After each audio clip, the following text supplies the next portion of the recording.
My girlfriend texted from her girl's trip to Hawaii saying we should see other people. I said, "Good to know," canceled our lease and moved out. When she came home, her stuff was neatly boxed by the door. And that's when her world started falling apart. Hey, Reddit. My ex decided she needed space during her girl's trip to Hawaii. A week later, $5,000 was gone from my account and my stuff was halfway to storage. I figured if she wanted space, I'd give her plenty. But trust me, that was just the start. Let me back up a bit. My name's Noah Hale. I'm 31, work in software, mostly remote. The kind of job that keeps me staring at screens more than people. I live with my girlfriend Renee Calder. She's 29, works in marketing, talks about brand identity a lot, and somehow our one-bedroom apartment looks more like her Pinterest board than a shared space. My mornings are quiet. Gym at 7 o'clock, coffee at 8, laptop open by 9 o'clock. Renee's mornings start with her hitting snooze 4 times and cursing at her work emails. Her vanity table looks like a small explosion of makeup and Skin Air samples. Mine's a single mug and a laptop charger. That week, she was getting ready for a girls-only trip to Hawaii. For 3 weeks straight, she and her friends Ava and Tara were in and out of the apartment planning it. Every time they came over, they spread out like they owned the place, talking about swimsuits, Airbnbs, and what bars they had to visit. Ava looked like she belonged on a yacht, hair extensions, always in gym clothes, but never actually sweaty. Tara was quieter, nice enough, but followed Ava's lead. Whenever I walked through the living room to grab something from the fridge, the jokes started. "Poor Noah," Ava said once. "You going to survive a week without adult supervision?" Renee laughed, flipping her hair. "He'll probably reorganize the pantry or something." I smiled because that's easier than arguing. "At least when I reorganize something, it stays clean." They laughed louder. It didn't sting. It just reminded me how far apart we drifted. The night before her flight, she was pacing around, tossing clothes into a suitcase. "Can I use your card for emergencies?" she asked, not looking up. "What kind of emergencies?" I said, in case my debit card gets locked or something." I didn't love it, but I handed her my card. "Don't go wild with it." She rolled her eyes. "Relax, I'm not an idiot." The apartment felt empty the second the door closed behind her that morning. I dropped her at the airport, kissed her goodbye. She kissed me back like she was already in line for boarding. Before I'd even pulled out of the terminal, she was on her phone, thumbs moving fast. 2 days later, she started posting photos, sunsets, beaches, drinks, and pineapples. Those overly filtered living my best life captions. I scrolled for a minute, then set the phone down. She didn't mention me in a single one. That night, she called while I was making dinner. "Hey, can you send me the Netflix password? We're watching something before we go out." I sent it. She hung up before saying thanks. The next day, she posted again. Her on a boat, hair blowing, some guy's arm barely in frame. The caption said, "Freedom looks good on everyone." The comments were full of fire emojis and yes, queen nonsense. I didn't comment. Later that evening, I was checking a code push at work when her message came through. It wasn't long. "I've been thinking a lot since I got here. I feel like we've been different for a while. And maybe it's time we both see what else is out there. We can talk when I'm back." I read it twice. It wasn't even mean, just cold like a memo. I didn't text back. I didn't throw anything, didn't pace around. I just sat there for a bit, staring at the little gray bubble that never turned into more words. I opened the window. The night air felt heavy, kind of sticky. I saved a screenshot of the message and slid my phone face down on the counter. Then I grabbed a notepad and wrote 3 lines. "Cancel lease renewal. Move stuff out. Don't wait for her to decide." I looked around the living room. Plants, framed quotes, candles shaped like fruit. Half my stuff was in storage bins under the bed. Funny how you don't notice how little space you have until someone reminds you it's not really yours. Renee wanted space. She'd just forgotten I could take that literally.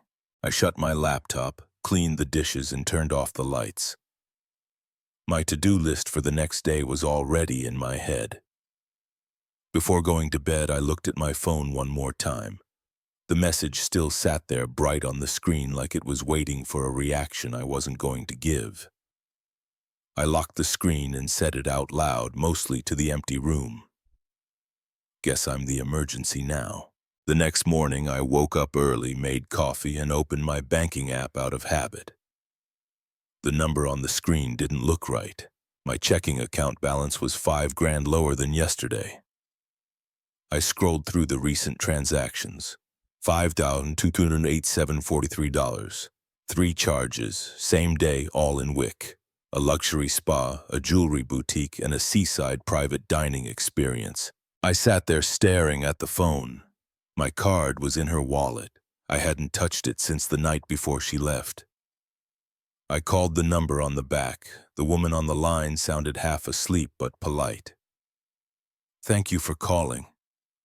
How can I help?" "Yeah," I said. "Someone just spent $5,000 of my money in Hawaii." "That wasn't me." She looked it up, confirmed the transactions, and told me they'd already been processed. "We can open a fraud report, Mr. Hale. You'll get an email with the case number." "Do that," I said. When we hung up, I got the confirmation email. I opened my laptop, created a folder on the desktop, named it Proof, and dropped in the screenshots of every charge plus the case file. The folder looked small, but it carried weight. This was my start over button. While the coffee cooled, I thought about all the smaller money things that happened before this. Renee always forgetting her card when we went out. The rent delays, the "you make more anyway" comments that used to sound like jokes. They weren't jokes. By 9 a.m., I already knew what I had to do next. I called the landlord. His name's Paul. Good guy. Kind of slow to respond, but fair. "Hey, Paul. It's Noah from 3B. "Morning, Noah. What's up?" "I'm not renewing the lease." "I'll be moved out before the end of the month." He paused. "Everything all right?" "You two seemed settled." "Plans changed," I said. "Can you send me confirmation of cancellation?" "Sure thing. I'll email it over." When I hung up, I opened the Notes app and made a checklist, moved my stuff, box hers, photos for documentation, return keys. That list became my plan for the week. I started in the bedroom. Her side of the closet looked like a clothing store exploded. I worked slow and careful, folding every piece, stacking them in boxes. Each one got a label written in thick black marker. Renee closet, Renee vanity, Renee shoes, Renee bathroom. Packing her vanity was the worst. Dozens of lipsticks, bottles, brushes, things I didn't even know existed. Everything smelled like her perfume. I kept finding small notes and receipts tucked into drawers. When I got to the bottom, there was a white envelope stuck under a pile of journals. It said "Dad" in her handwriting. I didn't open it. I held it for a few seconds, then set it aside. I took photos of every room before sealing the boxes. Bedroom, living room, kitchen. Each photo got a timestamp, proof that nothing was broken or missing. I even vacuumed under the bed and wiped the counters. Around 3:00 p.m., someone knocked. I opened the door and found Mrs. Tran from next door holding her cat carrier. She's nice, but always fishing for gossip. "Oh dear, are you two moving?" she asked, trying to peek around me. "Just me," I said. "Oh no, did something happen?" "Yeah," I said. "She went to Hawaii." Mrs. Tran frowned like that answered nothing, which it did. "That's too bad. You were such a cute couple. Guess looks aren't everything," I said, and went back to taping boxes. She mumbled something about wishing me luck and walked off. When I finally took a break, the letter to her dad was still sitting on the counter. I found an envelope, wrote Elaine Calder on it. I still had her address from their holiday card last winter. Slid the letter inside with a sticky note that said, Figured this should be with family, and dropped it in the outgoing mail downstairs. Back in the apartment, I checked my laptop. A new email from the bank had come in. Inside it read, "We've identified one disputed charge as processed via Calder Marketing Group's corporate travel portal while using your card. Please confirm this was not authorized by you." I read that twice. Her company card. She must have used her work travel system to book the resort, maybe for points.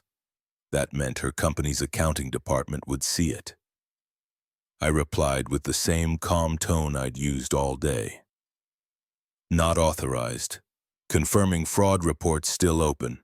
Attached every receipt, every screenshot, then hit send." I didn't need revenge.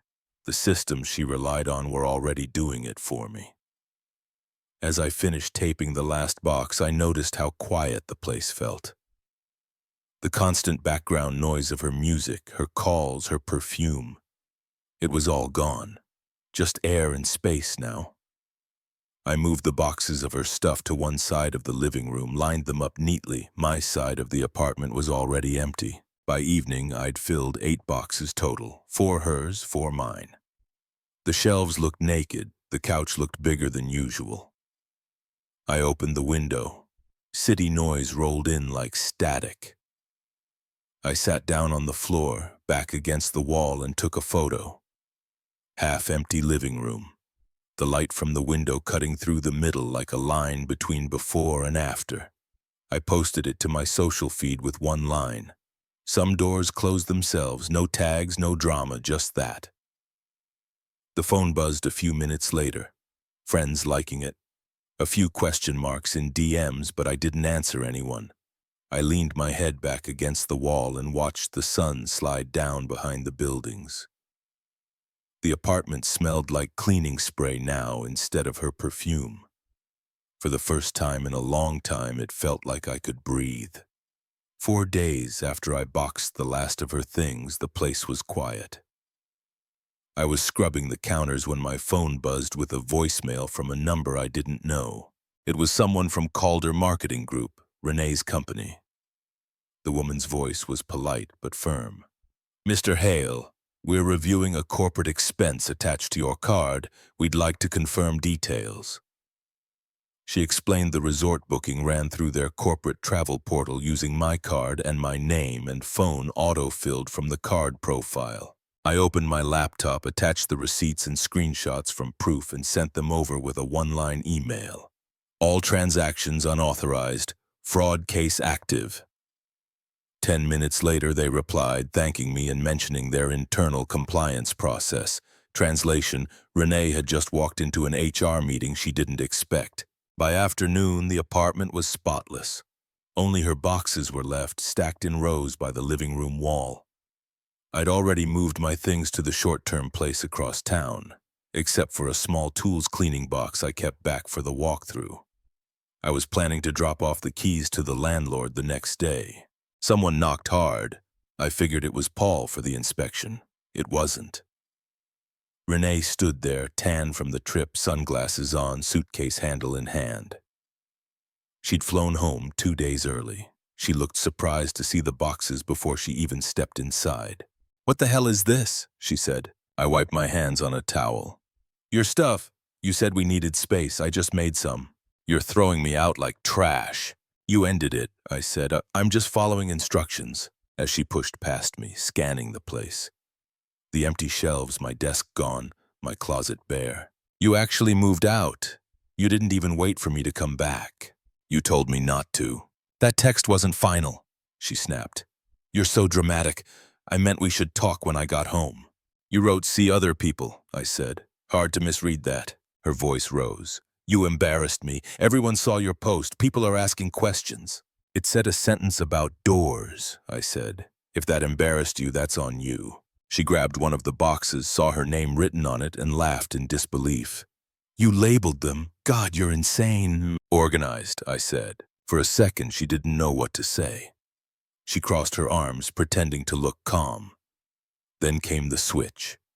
Her voice softened. "I didn't mean for things to blow up like this. The trip was stupid. We all fought. I shouldn't have texted what I did. I leaned on the counter, waiting. She kept going about the card thing. It was an accident. I was going to pay you back. Then your HR shouldn't have emailed me this morning, I said. That froze her. They what? They asked me to confirm the charges. I did. The color drained from her face, then she slammed the box shut, glaring. You'll regret this, Noah.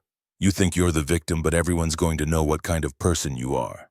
Already do, I said. She stormed out, heels echoing down the hallway.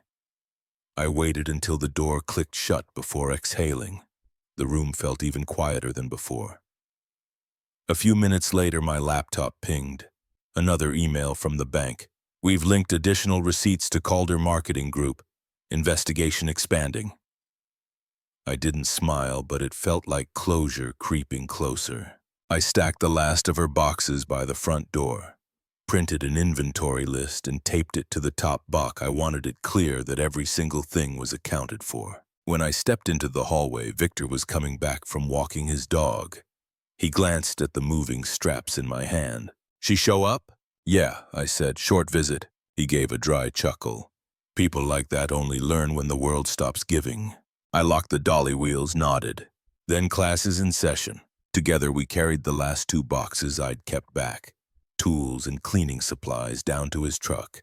It took maybe 15 minutes. He didn't ask questions and I didn't offer any. By early evening, Paul, the landlord, showed up for the final walkthrough. The apartment looked cleaner than when we'd moved in. He walked from room to room with his clipboard, nodding.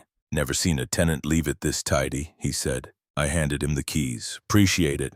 He signed the inspection sheet, tore off my copy. She's still picking up her stuff. Eventually, I said. It's labeled. Keep a spare so she can schedule pickup. He shrugged, pocketed the keys, and left. The sun was setting through the blinds, throwing long stripes across the empty floor. I stood there for a second, phone in hand, then took one photo of the clean apartment, posted it to my feed with a short caption. That's one lesson paid in full.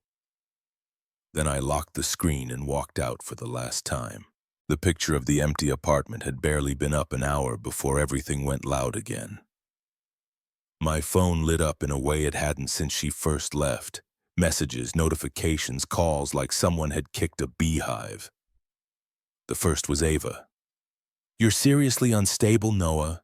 Renee told us what you did, throwing her stuff out. Who does that? You need help. Then came Tara, softer but still defensive. Hey, I don't know what's going on, but maybe you should just talk to her. You're both acting crazy right now. Please don't post anything else. She's really upset. People like that never want truth. They just want confirmation for their version of it. By noon the next day, Renee's meltdown was fully public. Her stories were paragraphs long, screenshots, vague posts about betrayal and emotional abuse.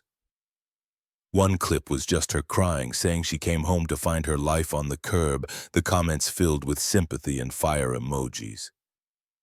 Ava commented, "Stay strong." Tara added a heart.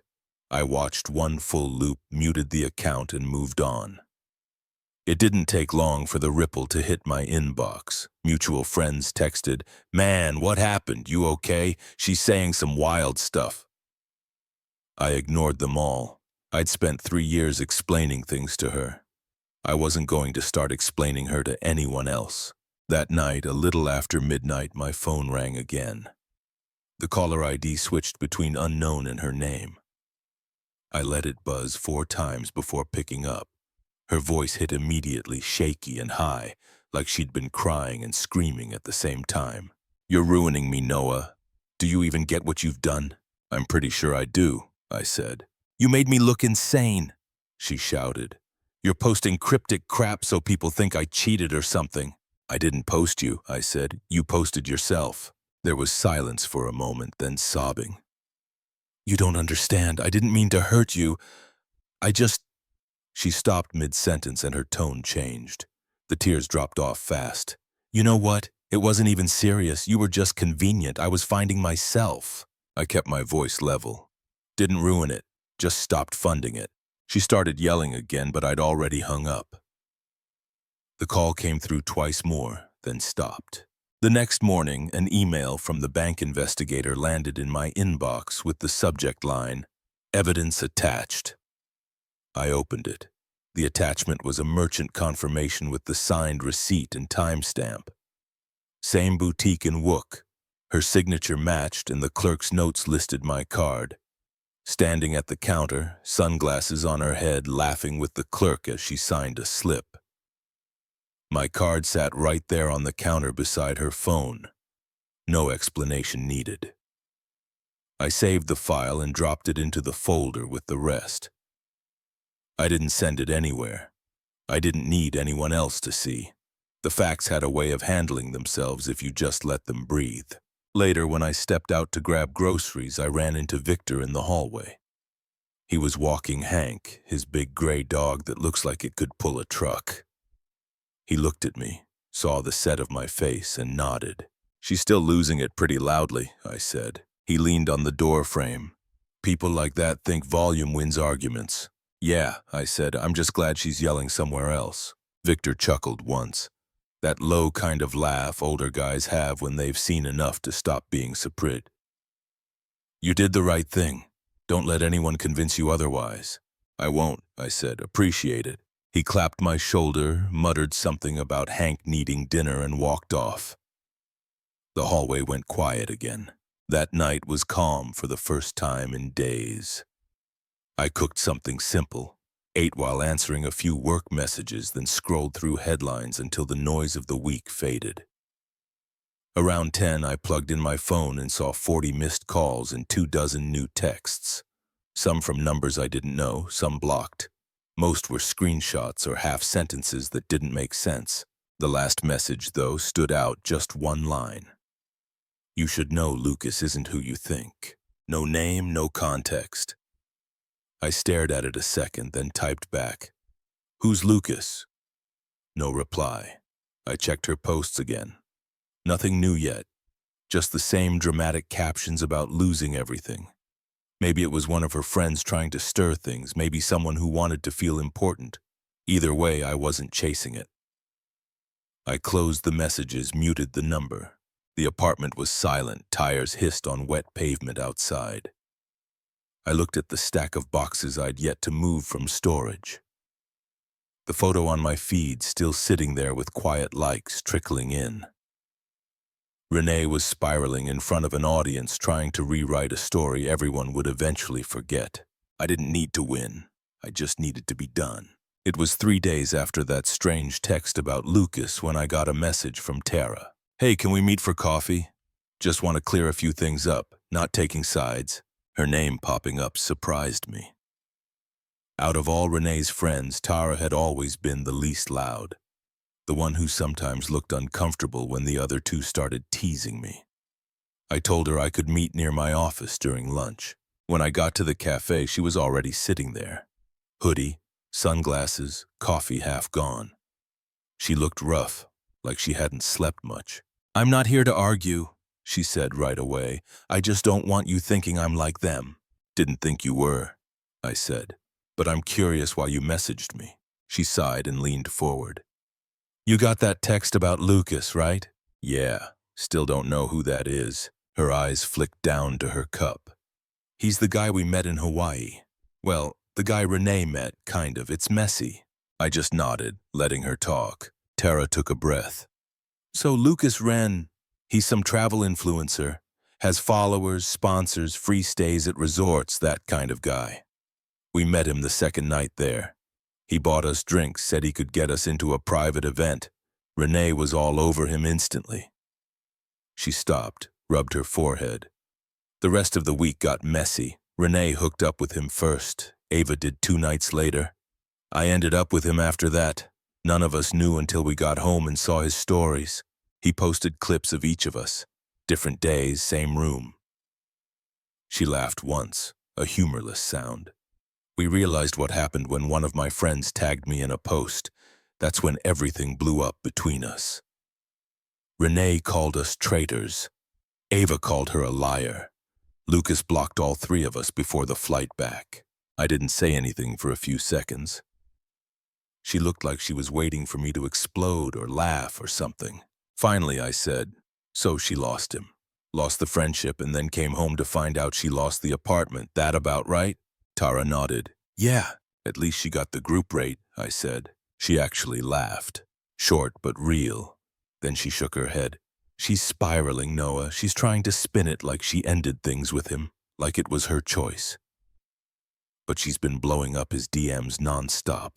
I think she's scared of what's coming. What's coming? I asked. Tara leaned closer. Her company knows about the card thing. I still work with someone in accounting. They said her expenses are under review. HR got copies of those receipts from your bank. She's on temporary leave, which basically means suspended. I leaned back, arms crossed. Makes sense. She bit her lip. I didn't want to reach out, but you didn't deserve how she handled any of this. She keeps telling people you were controlling and that you locked her out of the apartment. She's rewriting everything. I figured, I said. That's what people do when facts don't match their story. Tara nodded. I'm just tired of it. I'm done being friends with her. Ava's pretending she's fine, but she's furious. They're posting those fake motivational quotes about loyalty and betrayal. You've probably seen them. I muted all of them, I said. Good call. She finished her coffee and stood up. Anyway, I just wanted you to know the truth. You didn't imagine anything. She really was with that guy, and she's still trying to dig herself out. Thanks for being straight with me, I said. She nodded once, then walked out without looking back. When I got home later, I opened my laptop and scrolled through social media just to see if what Tara said lined up. It did. The cracks were showing. Renee had switched her profile picture to some quote about growth through pain. Ava's latest post said, "Don't betray people who would have done anything for you." The comments were half sympathy, half gossip. Tara had gone quiet completely. Then I saw the clip. It had been uploaded by some gossip account. Grainy footage from the boutique's camera, apparently screen-recorded from a clerk's private story. Renee signing a receipt, laughing. The same image the bank investigator had sent me. Whoever leaked it didn't tag me, but the comments were brutal. So much for independent woman, LOL. Imagine using your man's card on vacation with someone else. That's wild. The sympathy she'd built up started crumbling fast. She turned off comments an hour later. A few hours after that, someone posted a screenshot of an internal memo from her company. It said she was on administrative suspension pending investigation. It spread fast. Everyone in her circle either went silent or started posting those "don't believe everything you see online" messages. Ava changed her bio to trust no one. Renee's followers started unfollowing her in big numbers. The same people who had been sending hearts were now calling her fake. I didn't post anything. I just scrolled, closed the apps, and got dressed for the gym. The next week was quiet. I worked, trained, and slept. That was it. It's strange how simple life feels when you stop reacting. I didn't need to prove anything. The truth had already done it for me. A week after the video leak, I got a call from a number I didn't recognize. I let it go to voicemail, then listened. "Hello, Noah. This is Elaine Calder, Renee's mother. I wanted to thank you for handling everything with respect." Her voice was calm, older but steady. I called back. "Hi, Mrs. Calder," I said. She sounded almost relieved. "I got the letter you mailed me, the one Renee wrote to her father. I appreciate you sending it instead of throwing it away." I figured it wasn't mine to keep. There was a pause, then she said quietly, "She's done this before, you know. Makes a mess. Blames whoever's closest. I used to think it was immaturity, but it's a pattern now. You handled it better than most." "I just handled what was mine," I said. "She won't see it that way," Elaine said. "But I wanted to tell you, thank you for not being cruel. That was never the goal." When we hung up, I dropped the call log into proof like everything else. Not to be petty, just consistent. The next morning, an email from the bank arrived. Case closed. Full refund approved. Attached was a PDF confirmation and a note from the investigator thanking me for clear documentation. I saved the file and moved it into the folder. Small victory done cleanly. Later that day, another email popped up, this time from Renee. Subject line, Financial settlement needed. You owe me for my belongings and the mental stress you caused by violating my privacy. I expect $3,000 by Friday or I'll be taking this further. No greeting, no signature, just that. I didn't reply. I forwarded it straight to my lawyer, the same one who had already helped with the fraud paperwork. He wrote back half an hour later. Handled. Cease and desist, going out today.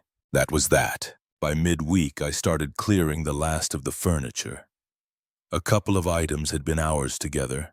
Sofa, table, small shelf. I sold them online, took what I got and split it mentally. Part for savings, part for good. That afternoon, I donated a few hundred to a local program that helped people get out of bad financial situations. It felt like the right way to close the loop. On Friday, I drove back to the old building to return the last keycard to the landlord. The back seat had the last of the boxes. Some tools, leftover cleaning supplies, and a few things I didn't need, but hadn't decided whether to toss yet. Paul met me at the front gate. "You really left this place spotless," he said. "Wish everyone moved out like that." "Old habits," I said. He handed me a small envelope with my deposit check inside. There was a handwritten note clipped to it. "Immaculate, thank you." I was about to leave when I saw her.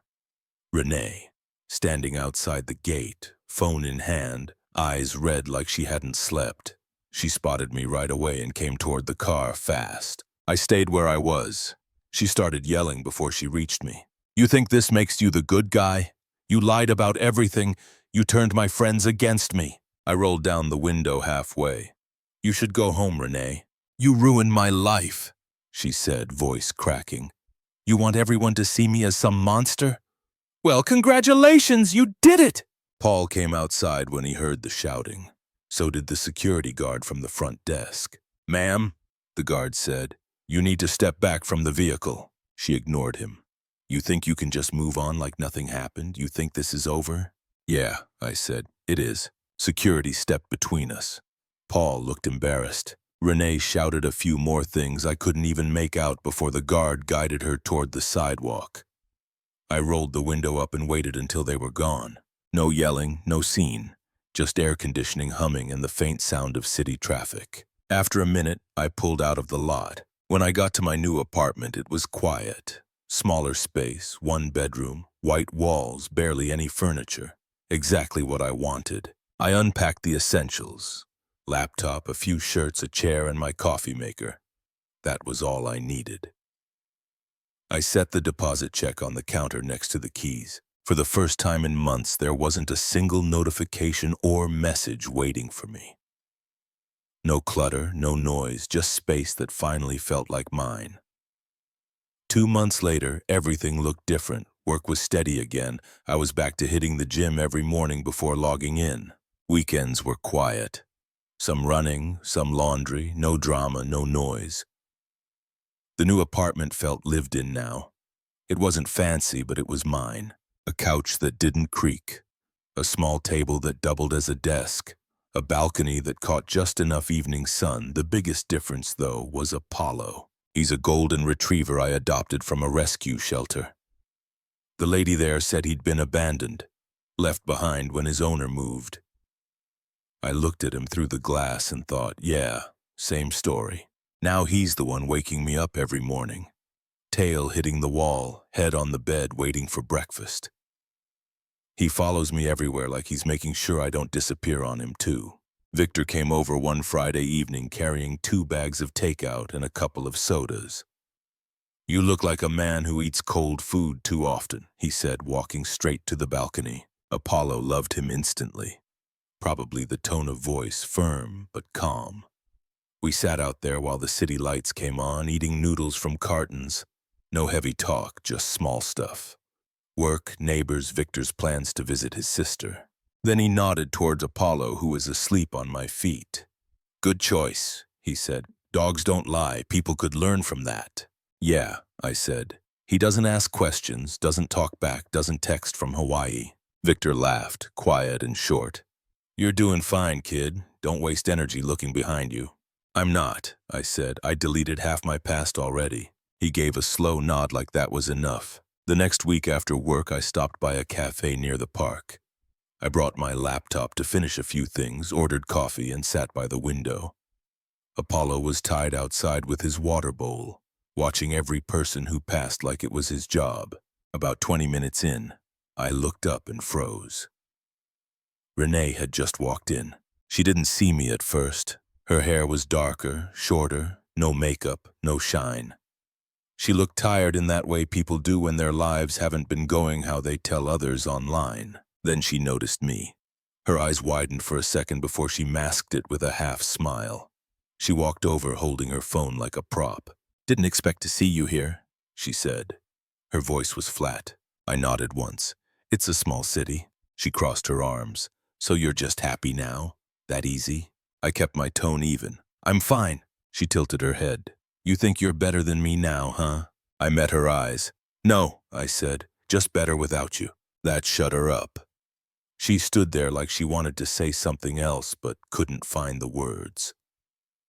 I took my coffee, gave Apollo's leash a gentle tug through the window, and left. Outside, the air felt clean. Apollo wagged his tail and pressed against my leg like he already knew it was done. When I got home that evening, the apartment was quiet except for the sound of his paws on the tile. I sat at my desk, opened my laptop, and clicked into proof for the first time in weeks. There it was. Every screenshot, every receipt, every photo, the whole mess neatly contained. I scrolled through a few files, her message, the bank report, the image from the boutique. None of it made me angry anymore. It just looked like evidence from a different life. I highlighted everything, hit delete, and emptied the recycle bin without a second thought. The phone buzzed almost immediately after. A notification from the bank app. Settlement posted. Chargeback finalized. I smiled and opened the windows. A soft breeze came in and Apollo jumped onto the couch, curling up like he owned it. I leaned back, looking around at the small apartment. Quiet, clean, simple. "Stay single and get a dog," I said out loud. Apollo wagged his tail once, like he agreed. "It's been 2 years since everything ended, and life has a different rhythm now. No noise, no chaos, just structure and peace." Apollo's a little bigger, a little lazier. He still sleeps next to my desk when I work and jumps up when he hears the word park. The rescue lady told me he might take a while to trust people again. But he adjusted fast. I guess we both did. Work's solid. I got promoted last fall. Not because I hustled harder, but because I finally stopped carrying extra weight. When you're not waking up to fights or worrying about who's using your card, your mind works better. I didn't realize how much space peace gives you until I had it. I moved again. Nothing major, just to a slightly bigger place with better sunlight. It feels like a clean continuation of everything I started that month. I packed up and walked away. I've kept it minimal. Couch, bed, desk, coffee machine, and a handful of framed photos. One of Apollo as a puppy. One of a trail up north where we hike every few months, and one with Victor and Hank on the balcony. Renee's name hasn't come up in a long time. The last thing I heard, she left the company not long after the audit ended. Word was she tried freelancing for a while, then went quiet online. I don't wish her anything bad. Honestly, I hope she figured herself out. We were just two people with mismatched definitions of respect. That's not a crime. It's just a lesson you pay for. Every now and then, someone will ask if I'm seeing anyone. I tell them I'm not in a rush. I like my space, my dog, my quiet mornings. The old version of me used to mistake noise for energy and attention for love. Now I just call it what it is: distraction. If I've learned anything, it's that peace doesn't show up like a gift. You build it, you guard it, and you don't hand it to someone who hasn't earned their own.